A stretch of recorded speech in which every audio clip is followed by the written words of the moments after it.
So literally me doing Gospelfest was just a dream come true. Like always, would like push to be at like a Prudential Center or like a Staples Center or Madison Square Garden like that. Yeah. And like I finally got the opportunity to like do it. But I just enjoy being there and being a part of it, like winning. Like I knew that like we were all winners that night. Like we're ministering the gospel in front of literally thousands of people. And it is like incredible. Like that's a win in itself. Yeah. So like I wasn't focused on winning. I just wanted to minister and just have fun and enjoy myself and, tell people about Jesus, tell my testimony. Happy to have you here, bro. I was thinking today, man, I was like, so this is probably maybe like a 10th or 12th episode with a guest on, right? And Okay. trying to think of, I had people from all different walks of life, from bakers to fitness people, someone that worked in the FBI, authors, so on and so forth. Oh, I haven't wow. had anyone in the music space yet. So you're the first. Let's go back however many years when you could kind of say this is the time where you showed an inclination or kind of started your music career, your music journey. When was that? And kind of walk me through that a little bit. So I really started rapping like towards like when I was in middle school. Like I was just interested in music and just hip hop, all the hot songs that were out at the time. And I was like, man, I want to try and rap myself. So when I first started, I just started playing around with stuff, rapping about just like anything, like literally juice, food, just being a kid. And that then turned into getting a little bit more serious in high school when I did my first ever talent show. So the talent shows in high school, like if you do bad, people are gonna tell you. Yes. But if you do good, people are gonna tell you. And it really sparked my my music career because I did it, and it was the first time I did like something in front of people and stuff like that. And just all throughout the day, all throughout the act, like people were like, yo, that was dope. Like it was just rounds of applause. Like I was rapping and I had a friend who was like dancing with me as well. And they just received it really well. And even so, we did it 4 periods out of the day. The first 2 periods, I was like 4th in the lineup because that was me in the original lineup. But just after the reception was just so crazy, like everyone was just talking about it and they received it so well, they actually put us to the end for the last 2 periods of the day. So wow, that was like really dope for me. Like I was just like, wow, like they really like it that much. Like they want to put me as the finale now. So it was a real cool moment, and it just made me want to rap more. Of course, I like it when people respond to it well, and just wanted to make music fun and stuff like that. But when it comes to my gospel and Christian rap, that came later because I was just an artist, just rapping in the world about like girls and money and all just things that I don't want to represent anymore ever since I gave my life to Christ. So I give it all to him now. So in 2017, that's when I actually joined Travelers at the time. Nice. And I got saved, was reborn again. I've been in the church my whole life, but that's when I really started taking my walk seriously. And I even learned what a walk was and what a relationship with God was. Compared to religion. So of course, naturally, I was just like, okay, like I have this ability to rap and I have skills to rap, but now I just gotta transform it. I gotta contort it now and flip it. So I did that, and ever since I did that, man, I loved it. I've gotten nothing but just positive responses from my music. Other churches will ask me to come out and minister. Me and as you know, we start our own ministry, rap ministry, and it's just been a blessing, man. It's been a blessing.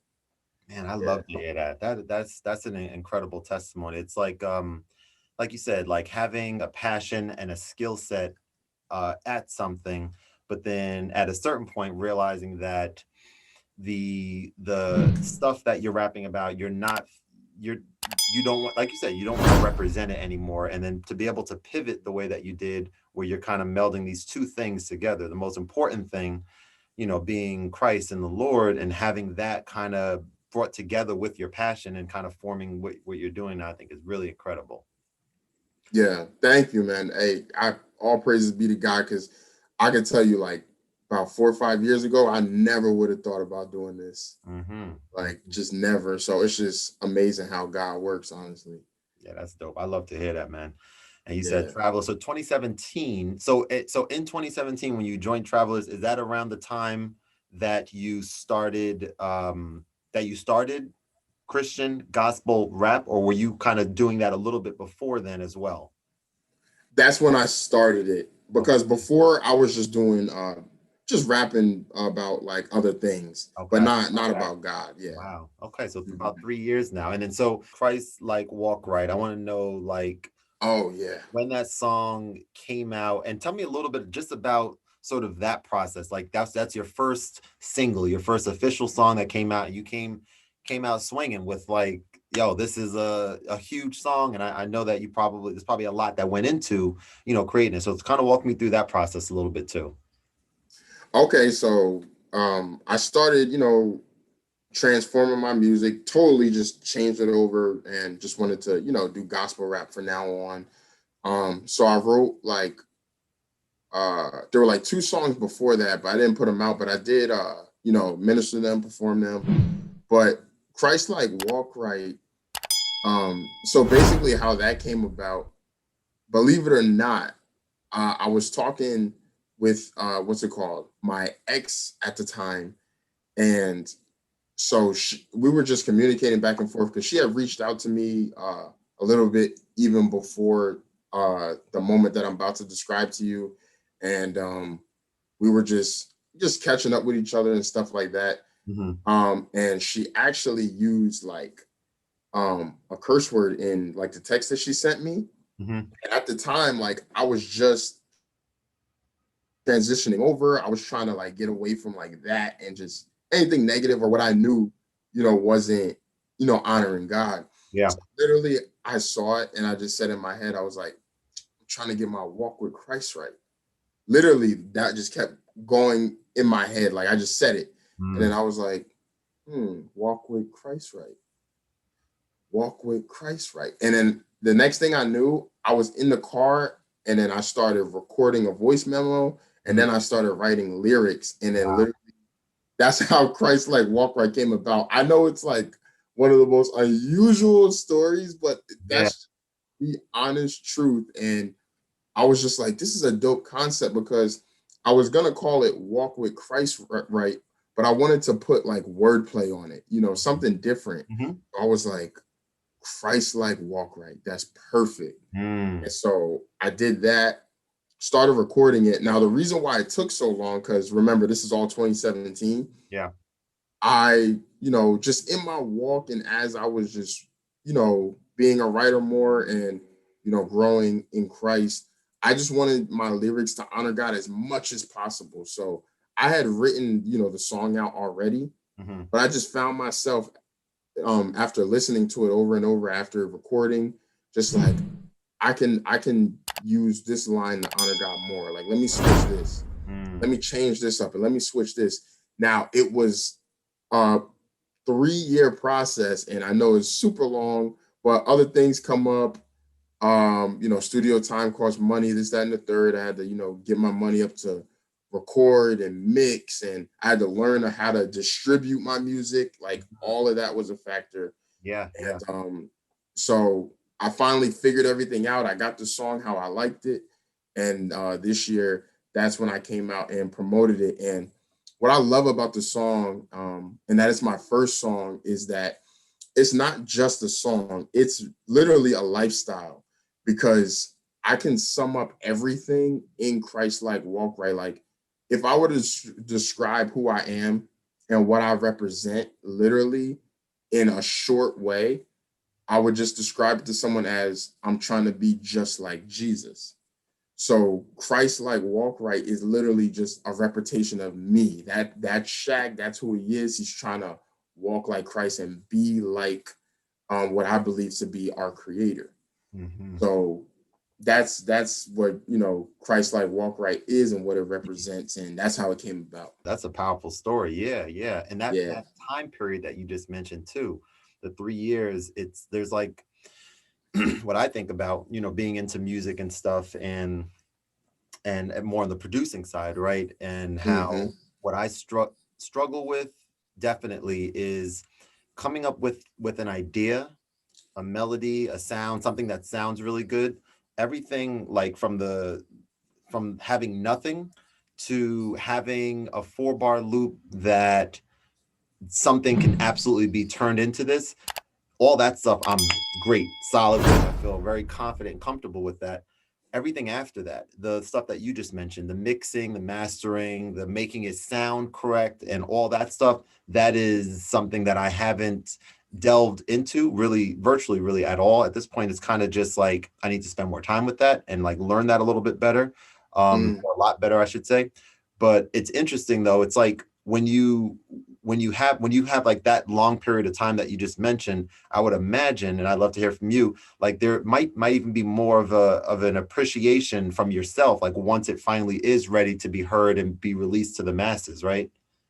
Yeah, no, for sure, because I'm big on like not releasing something and just settling. Like, do it the way you want to do it and how you want to do it. Because what would happen is I would listen to the song and I would like it, but there would be something that bothered me in it. And I'd just be like, I can't put it out like this. Like, I got to change it. Yeah. And then the frustrating part was that something else would come up and I'd be like, I got to change it. And it just kept happening and happening. But I knew that, you know, I just had to get it right. And then once it was right, you know, you just know, you know, as an artist, you just know like, okay, this is it. And so, and also I had to also learn to not to overthink things too much. Because, you know, as artists, we can tend to do that. Like maybe something that is like not that big of a deal to somebody else, but it's a big deal to you. But at the same time, it's like, you can leave it. It's not like the end of the world type thing. Right. So I was dealing with that too. But at the same time, I'm like, no, like I have to like it the most. Like as an artist, like you have to like your music the most because you're the one putting it out, and and then we all have to listen to it for the rest of our lives. Like once it's out, it's out. You can remix it, fix it, do what you want to do. But that first initial, like, okay, I'm putting it out and it's everywhere.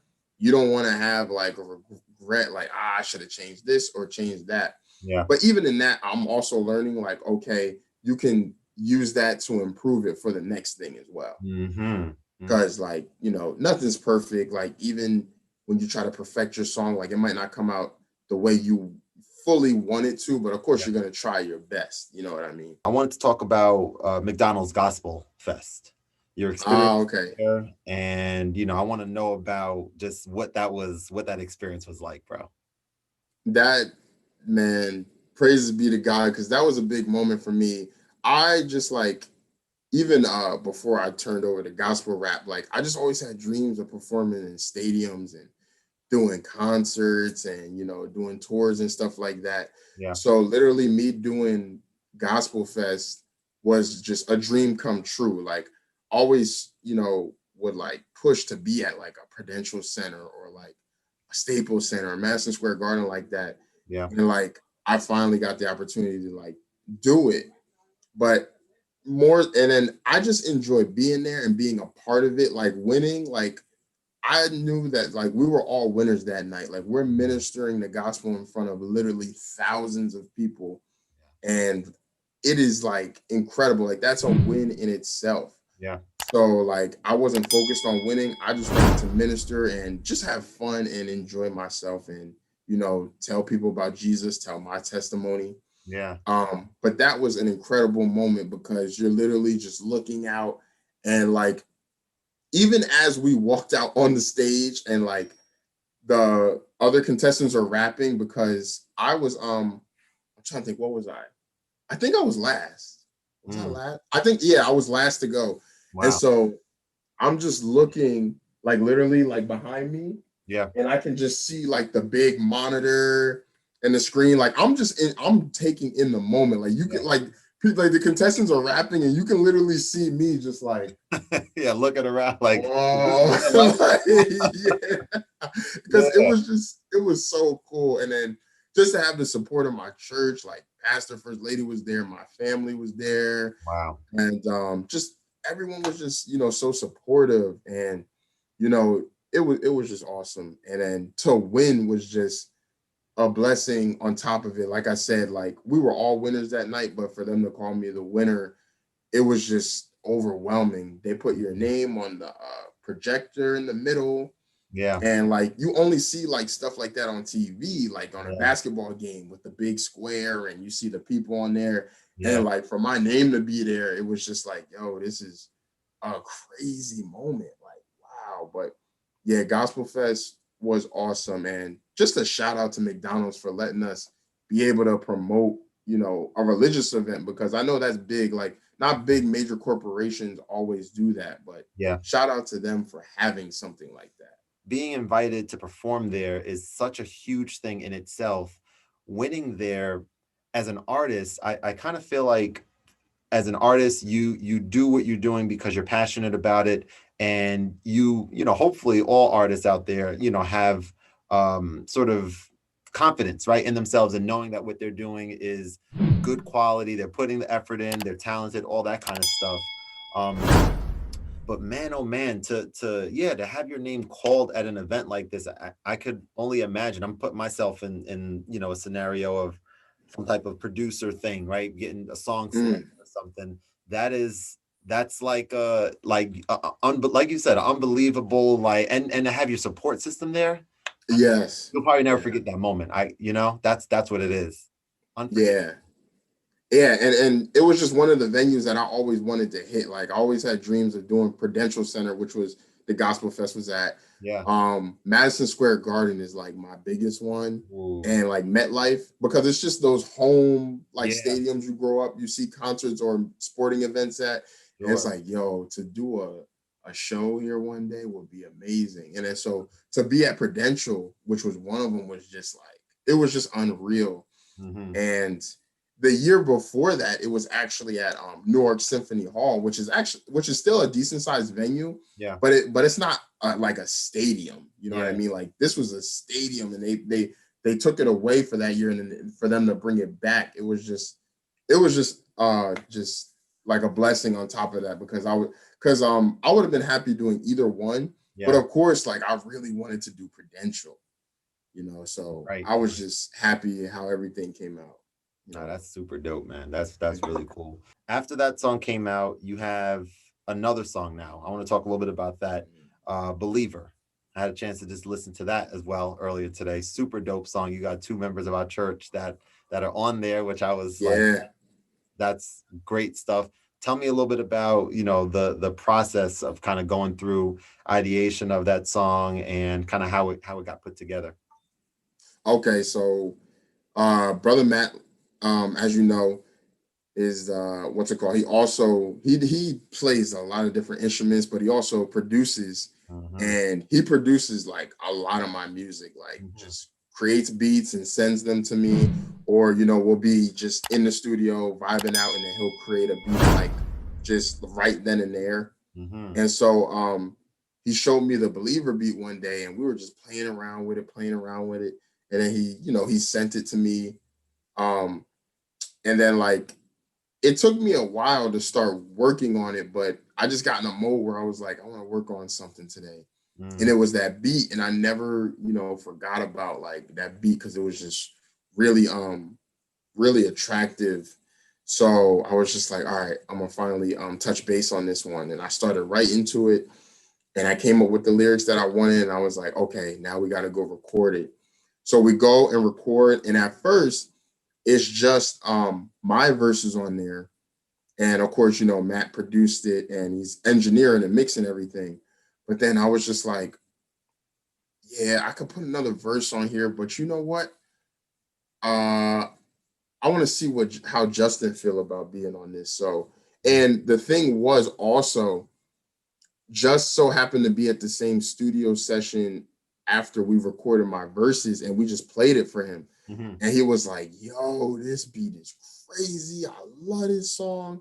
And then, like, of course, you know, afterwards, I started thinking, like, I should ask Just to do this third verse. Like, I should ask him to do it. Like, you know what I mean? So I asked him, he did it, absolutely killed it. It's my favorite verse on the song. You know, oh, wow. Like, yeah, okay. I like and that. He's just, yeah, man. And he's just awesome. And it's just a blessing to be able to do something with the three of us, because, you know, we're really good friends, same members of the same church. We all make music. And it was just like, all right, it's time. You know what I mean? So it's just awesome that we all have something coming out. And to do something together was just, it was just incredible. And I'm just so happy that it's out now. And I'm just happy that I'm growing as an artist and learning how to, you know, distribute my music and just getting it on those major platforms as well. And just learning that, you know, the process isn't that hard, because it's something that I've always wanted to do, put my music on iTunes and Apple Music and stuff. But I just didn't know what to do. But once I sat down and, you know, I figured it out and I learned, I was like, okay, it's not that bad. And I'm just happy that it's out now. That's dope, man. Yeah. And now you have that. That's one less hurdle or thing that you have to worry about for the subsequent releases. You know how to do it. You know that it's not some crazy gray area of like what mystery, you know, kind of thing that you have to figure out. Like you mentioned, I use one called, you heard of DistroKid before? I'm sure you've heard of it. That's the one I got. I bet. Yeah. So that's DistroKid. You can't get better than that, right? That's like, and even like DistroKid is fire. It's almost like, why isn't everyone using? I don't know what I'm missing with it. Hopefully nothing. But yeah, it's super dope. It's really good. Yeah.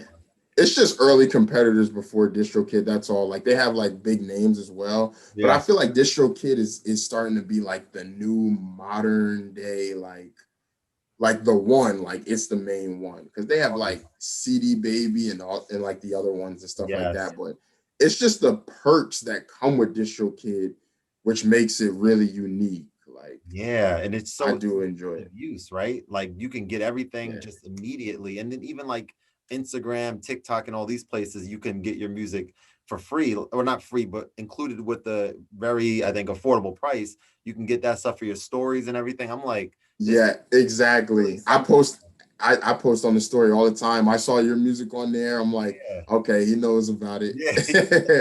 He's up on it. So that's what's up. Inside info. Yeah. I love that they do that. And another dope thing that they do, if there's a new music outlet, they automatically upload your song there. So you don't have to like go back and be like, oh, add this one. Like, it's just automatic. Oh, wow. Okay. I didn't know about that. That's dope. So you don't have to go. Oh, okay. They can just, that's really good. Because when you have a huge catalog, you know, that can be time consuming, having to go back and, you know, redo it over and over and stuff. I got to ask this question next. So I'm thinking about these performances, and I'm putting myself in, you know, your shoes for a second as a piano player. I remember, and I mentioned the same story actually during my two interviews ago, but I have to share it now again because it's very, very relevant. But high level, I was asked to play the piano at my school assembly, right, the school that I teach at. And I just got so nervous when I was asked, because that was the first time of me ever playing in front of people. And this was about a year ago now.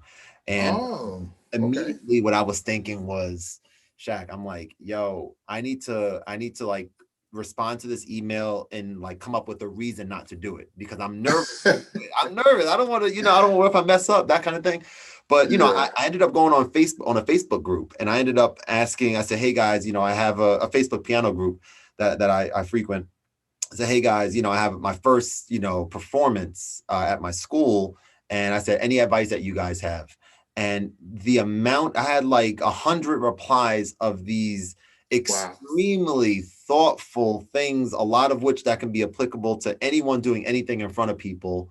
And I'm gonna send you a link if you're interested in checking this out, because I did an episode of my show on this shortly after, because I was like, all right, I need to chronicle this experience. I need to talk about all of the, like maybe the top 10 tips that I got there, and then talk about how they translated into the performance, which was extremely just like not stressful at all, and more of a thrill and a high type thing that you feel being able to do something musically, right, for an audience.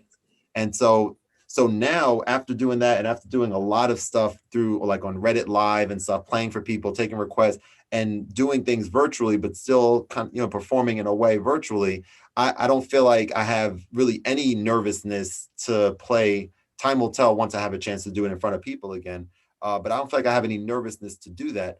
But I want to ask you, in terms of like, we talked about the past anniversary performance, and then just now at McDonald's Gospelfest. And I want to know, like, are there nerves?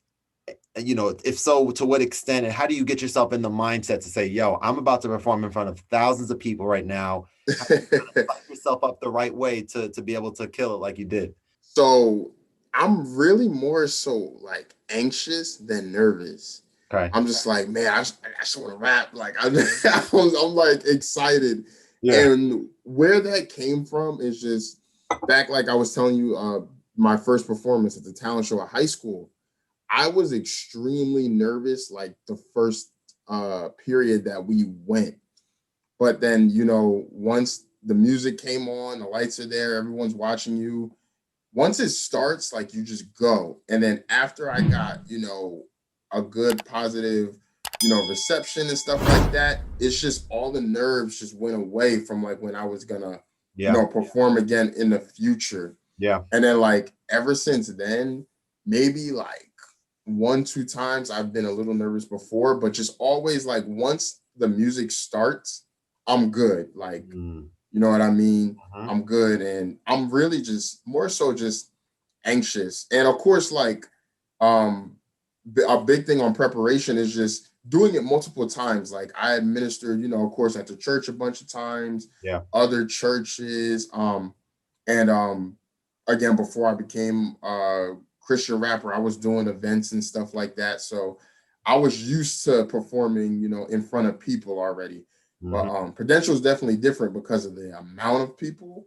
But I think that like just the fact that I was doing just a dream of mine helped take the nerves away. And it was just more like excitement and like anxiousness to just get up there and do my thing. Yeah. I love that, man. I love that. That's yeah, that makes a lot of sense. It's like you I guess if you have no bit of anxiousness or nervousness, then I don't think that's even necessarily a good thing, because that maybe something else is going on that you just like no emotions whatsoever. But using that anxiousness to like to let that kind of make the performance that much more energetic and powerful, I think is super dope. Us being men of God, you know, in my 30s. I don't think you're in your 30s, right? I think you're in your 20s. No. I just turned whoa, I forgot my age. 26. Okay. Yeah. No, once you start forgetting your age, that's when you know right there. You're like, okay. I was like, wait a minute, hold on. I just had a birthday, so I had to think. Yeah. I got you.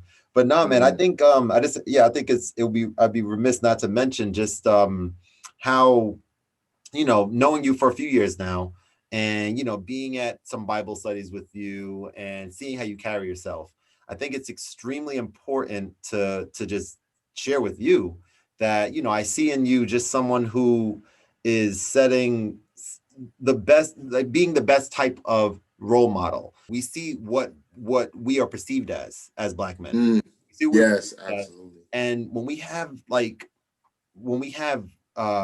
the ability to be able to do something that we love and have it be for the Lord, and in a way where it's genuine, I think I've learned that even if you don't realize that people are watching you, people your age, people older than you, people younger than you, looking up to you, it's still like important to know that there are, like, I'm one of them. I'll be honest with you. I'm one person that I kind of look at what you're doing. I'm saying to myself, like, this is a young brother who's, you know, who's in his 20s and is in love with the Lord and is never ever not embarrassed, but like doesn't downplay that for a second. That's who you are.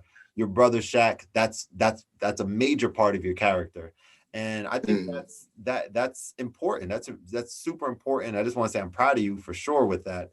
And just keep Thanks, doing what man. you're doing, man. I'm like honored and blessed to know you. I'm excited to have you on the show right now. It's like I mentioned earlier, just super looking forward to just chopping it up, because we haven't spoke in depth and probably ever, right? Kind of in passing and things like that, little conversations Yeah. here and there. But I knew in hearing some of your thoughts, like I'm thinking back on Wednesdays, during these long Wednesdays that I used to have working and then doing the tutoring at the church. I And remember it. They don't know. Kevin was grinding. man, those days The were, tutoring, then the Bible study, then you gotta go home. yeah, Yo, it wasn't. Kevin be doing it. I'm gonna let y'all know now. Kevin was doing it. He's still doing it.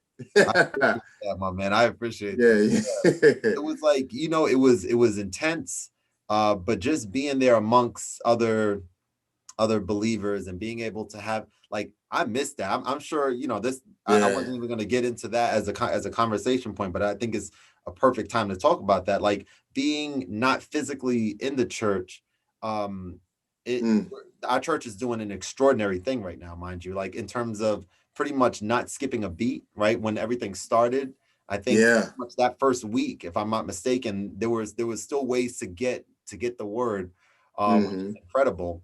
And I'm just thinking about how, just being, once the time is right for us to be able to get back in person, like it's an exciting thought for me, and I'm sure everyone else in the church is like looking forward to that.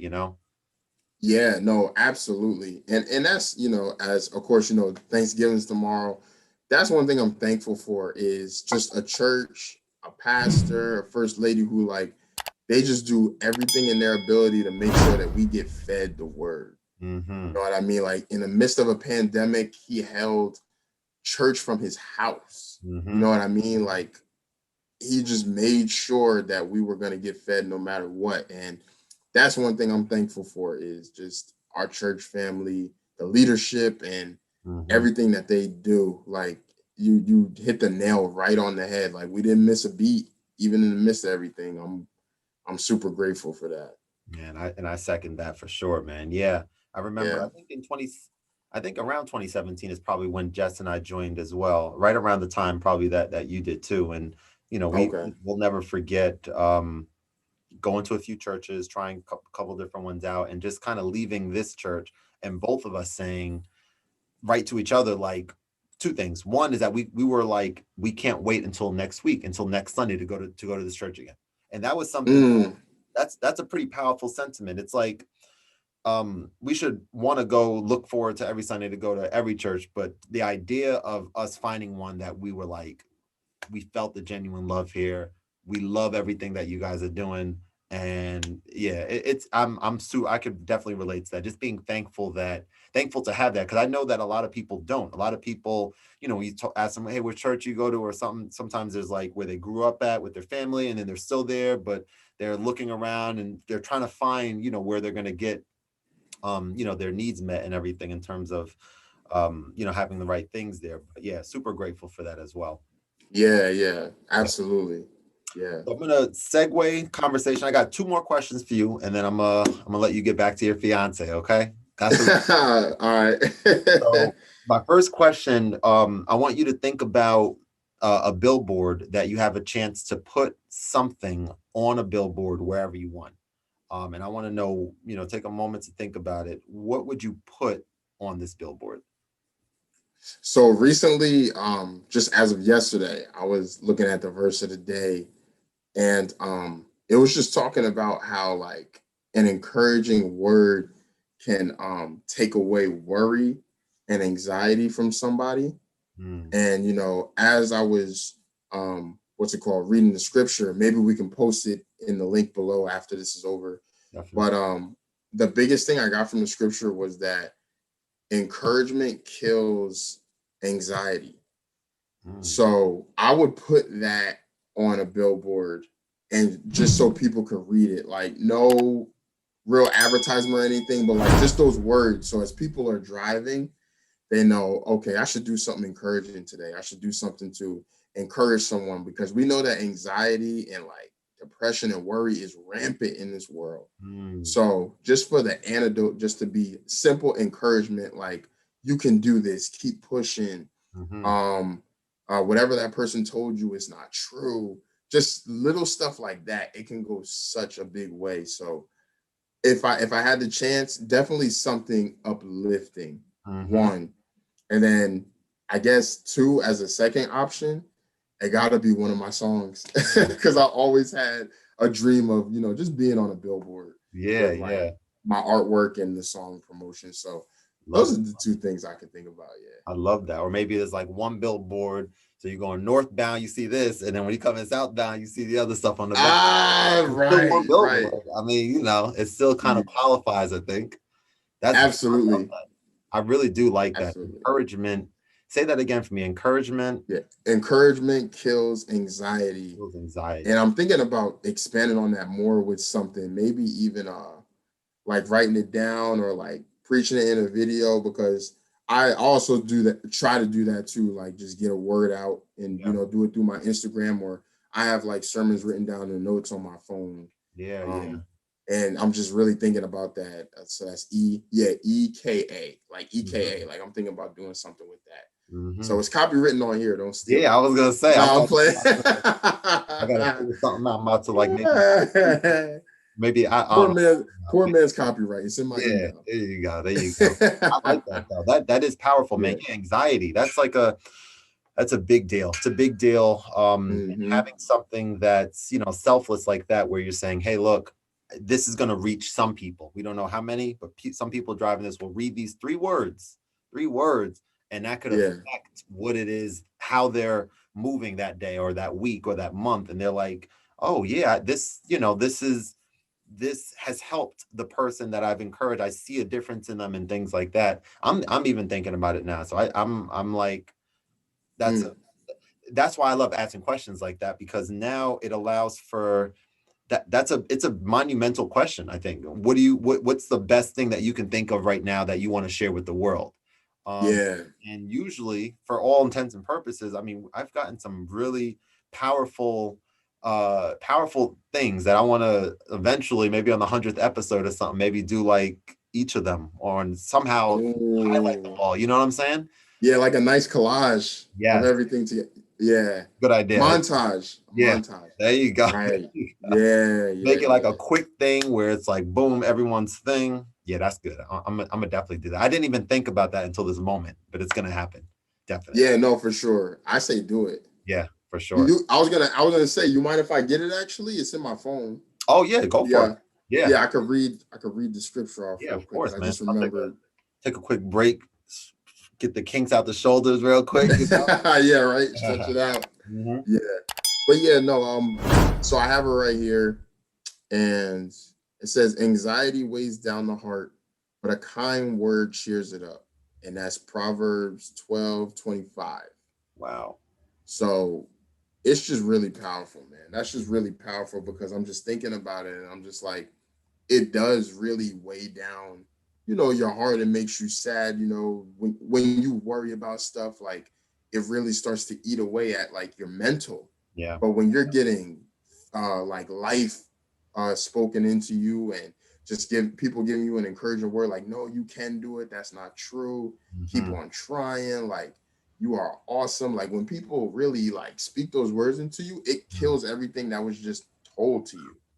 So I would definitely put that. And I just feel like, as people are driving by, like, it's always good to get a nice encouraging word. Maybe someone I have a rough day at work or something, or don't feel like going to work that day, where they see that and they're just like, you know what, I need to stop. And then like they can use that throughout their day, Right. Billboards are powerful. They are. So many people. So many people will see that, depending on where it's at. And I'm thinking like of how important it is, I guess, with anything in life that is important to do and will be positively impactful, in your life or in others' lives, being intentional about it, whatever that thing is, and I 100% struggle with it. I'm hearing you right now. So when you're saying that, I'm immediately thinking of my grandma. I'm immediately thinking of my grandma. I need to call her tomorrow, and I need to talk to her, and I need to put some encouraging words, on her mind, because she does get anxious about a lot of things, you know, and I get, of course, worried. She lives in New York, and I get worried about that sometimes. Yeah. But man, if something else doesn't always come up, and I think I need to kind of, you know, fix that. I know I need to fix that and kind of be like intentional. This is what I'm going to do, and nothing else is getting in the way of this. And I'm going to do this every Thursday at 6 o'clock p.m. You know what I'm saying? We have Absolutely. We have phones that will allow us to be able to be reminded of important things, right? Instead of the reminding us of how this person hasn't posted in a while, but they posted.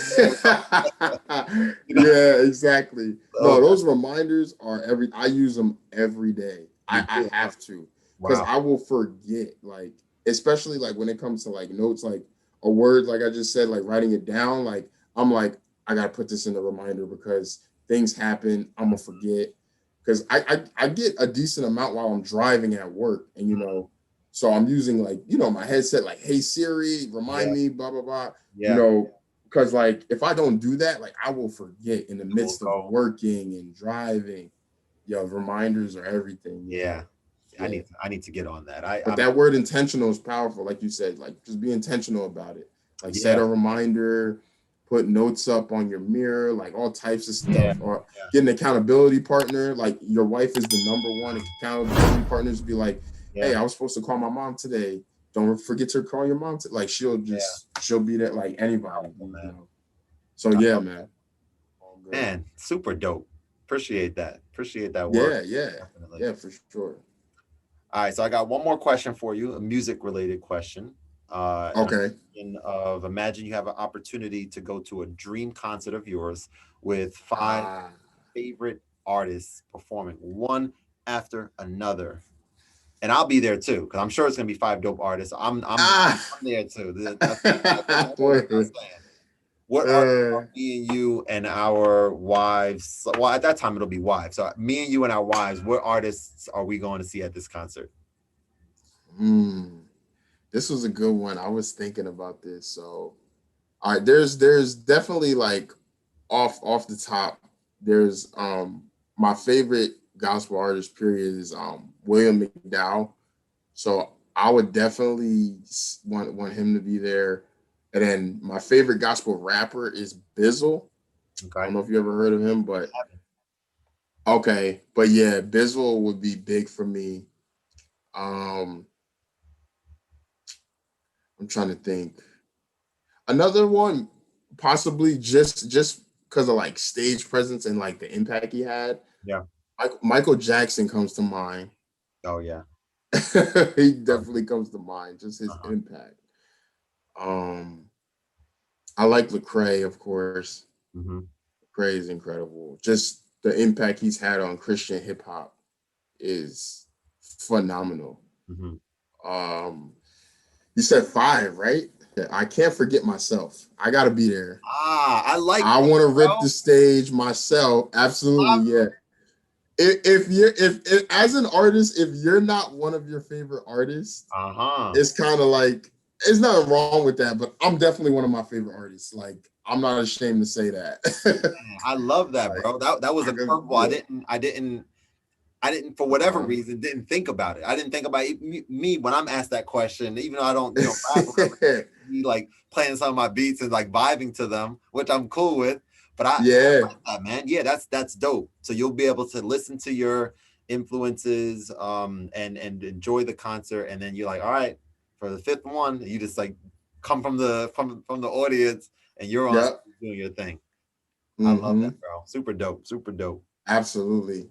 And I think I have one more, probably, like, I would think like a classical artist, but just maybe another curveball, kind of like, just so let them know, like, yo, like, the stuff that you made influence all the music in the future. Like, even people like, you know, Beethoven and Bach, like, they influence every genre. Yeah. Like, without even knowing it. So I would love to like play them a modern day song and then be like, how did you guys do this? You know, like, how incredible would that be? That would be pretty sick.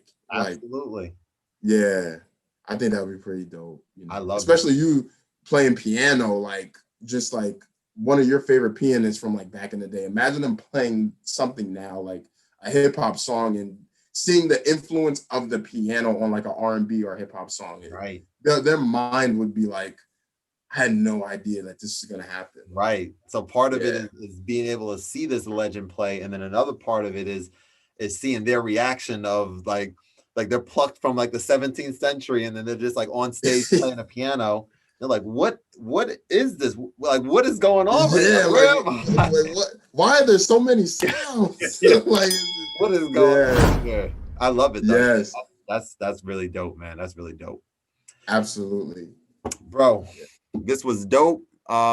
Just want to say, just keep doing what you're doing. You and I, we're gonna get some kind of collab, something going on soon for sure. Yeah, it is well overdue. Definitely.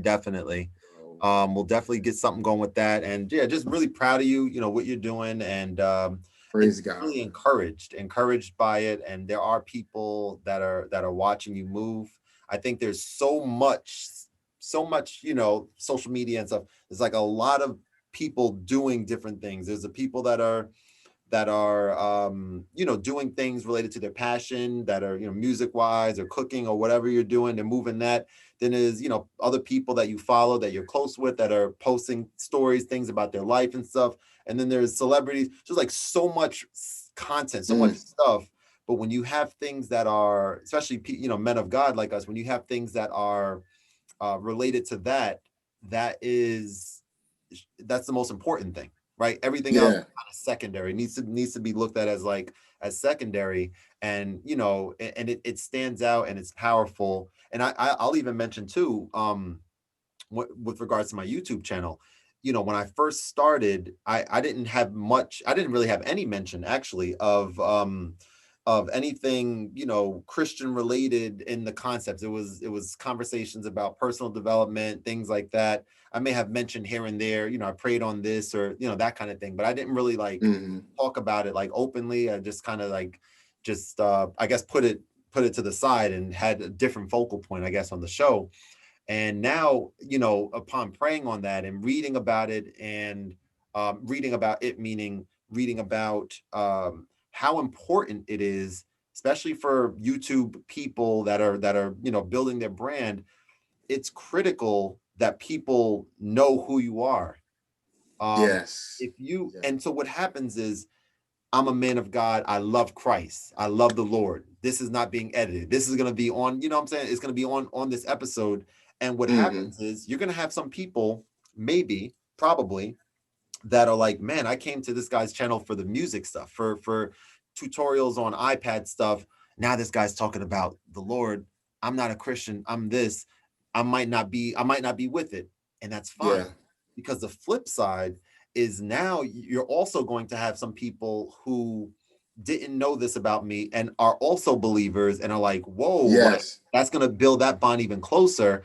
And, I'm not right now, and I've never been in the game for, trying to make this just a whole bunch of people. I want people that are loving the content, that are uplifted by the content, and that are loving how I'm moving. And how I'm moving is, is the way of the Lord, what the Lord tells us to do. And that's something that I had to learn, right? Having you on. I have another young lady on in a few weeks who's, her name is Nicole, and she's a woman of God, and she's doing some of the stuff you were mentioning about having a word and doing these types of things. She's moving with that, and super uplifting content as well. And I think it's just exciting that even friends of mine who watch these, who may not, be necessarily religious people, but for them to kind of hear me talk to someone else about something that is extremely important in my life, openly about it, and maybe be blessed upon it for themselves as well, is exciting, just thinking about that. Yeah, no, amen. You will be surprised of who you reach and impact, because there's like people on my Instagram that I didn't even think they were paying attention. I'll see them in person and they'll be like, bro, I love what you're doing. This is incredible. And like, I just have no idea they were even paying attention to me. Yep. And so it's strong. Like like you said, and that's gonna happen with you. You're gonna get viewers and people that are just like, man, I had no idea, or just keep doing what you're doing. This is incredible. Like, I'm a believer myself. Like, you're definitely gonna get that audience as well, and it is gonna bless you without a doubt. Right. Without a doubt. Yeah. Without question. Well said, bro. Hey, man, last thing, you can let my audience know how to reach you on your socials, as well as where they can stream these 2 dope songs you have out. So you guys can officially, as simple as it is, you can actually just Google it. You can Google my name, Shaquille Jones. Even easier, just I'm on Apple Music, Spotify, YouTube. So my first single, as we talked about earlier, is called Christ Like Walk Right. And my second most recent single is called Believer, featuring Matt Major and Just Murray. You can also find that on Apple Music, iTunes, Tidal, YouTube, everything. So yeah, so basically everything. So and just to stay connected with me, the best social media platform is Instagram. You can find me at brother_Shaq, SHAQ. Awesome, bro. You know what I love about that, man? When you first said that, I was just thinking, like, imagine if I was like, yo, man, ask the same question. I'm like, yo, you know, how can they reach you? How can they listen to your music? Like, oh yeah, just Google me, which is kind of just Google me real quick, and then it has everything. It'll have everything you need. It's all good. I'm like, yeah. It's actually something new that I've been trying to start implementing. Because of course the typical thing is you can find me on this platform, but if you go to Google, it's literally everything. And you can, and they can even find lyrics. Like, you know how you said you go on Rap Genius? Yeah. If you Google my name, you can find Christ Like Walk Right and Believer. You can find the lyrics too. I love it, man. So that's just, it's just something new I'm trying to do. That's cool. Yeah, you want it to be easy, like look you up. Even if they just type in Shaq, if they type in SHAQ, you're gonna come up right on there. It's either gonna be me or the basketball player. Most likely the basketball player, because I'm not on his level yet. But that'll be side by side, like it'll be him, and then it'll be right there, right after. There it is. Yeah, absolutely. Bro, man, I appreciate it, man. I'm about to go upstairs, and I think I'm gonna get me like a bowl of cereal right now. I was just like craving it. I don't know why. So I think I'm just gonna do that, you know? You gotta eat, man. I know you're gonna eat tomorrow. There you go. Absolutely. I absolutely will be doing that. Someone posted I'll send it to you when we're done chatting, a story, and I'm not gonna do it justice. Maybe I'll put it up actually on here. I probably will too. It was a story. It was like, you know, my face when I peel back the aluminum foil on the mac and cheese, and this woman's face, it was just, you'll see it here, and then I'm gonna send it to you later so you can see it too. Yo, that just sounds crazy. I'm just yeah. And it's accurate too. It's like, yeah, that's what it is. Like, yo, I wonder the Thanksgiving memes is a vibe. Yeah. Oh, they're awesome. I wonder if anyone's ever if anyone has ever uttered the words, who's not lactose intolerant, I don't really like mac and cheese. Like, is that a thing that anyone can say? You can't really say that, can you? It's like, I don't know if I don't know if I trust you with anything else for the rest of your life. I don't think so. I can't trust. I love cheese, so I'm right there with you. Point blank, man. Yeah. That's funny. All right, bro. So absolutely. I'm gonna let you go. Thank you again so much for coming on, and have a blessed evening. Say hello to the fiance for me, and absolutely. See you soon. Likewise, say hi to wifey for me, man. Thank you for having me.